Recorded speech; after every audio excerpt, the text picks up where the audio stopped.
სადაც ადამიანი იღებს ინტერვიუს, იღებს აქტივისებას, ურთიერთობისებას ერთმანეთის მიმართ. ვისურვებდი, რომ თანამედროვე ჩვენს ქვეყანაში მომენტალურად ადამიანებმა, იმიტომ რომ ჩვენთან არის ძალიან დიდი დაპირისპირება ქვეყანაში,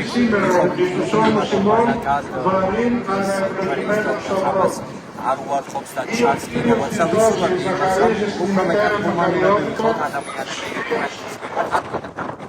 როგორც საუბარ აიტიანი მოძრაობის დირექტორია, რომ ჩვენ ჩვენს ქვეყანაში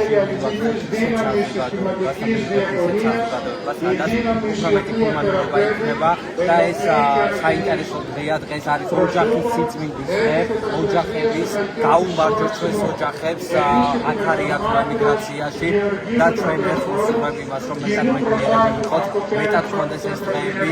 დღეს საკმაოდ ბევრი ადამიანი იმყოფება ჩვენი ორგანიზაციიდან, აქ ვართ 50 ადამიანი, აი ამ ოჯახის სიწმინდის დღესთან დაკავშირებით ჩვენ ფეხით ამოვედით სამების ტაძარში და საკმაოდ საინტერესო წირვასაც მოусმინეთ და ბევრი ადამიანი მიკრიბებით და ვისურვებდი იმას, რომ უფრო მეტად მასშტაბურად წარიმართოს ეს დღე ჩვენთვის და ზოგადად ჩვენი ქვეყნისთვის და ასევე ვისურვებდი იმას, რომ 20-27-ში ამ დღეს შევხვდეთ ისე, რომ დავიბრუნოთ ჩვენი ტერიტორიები, დავერთიანდეთ და რომ მეტად უფრო საინტერესო ქვეყანაში გვიწევდეს ცხოვრება, მშვიდობას გისურვებთ მეგობრებო.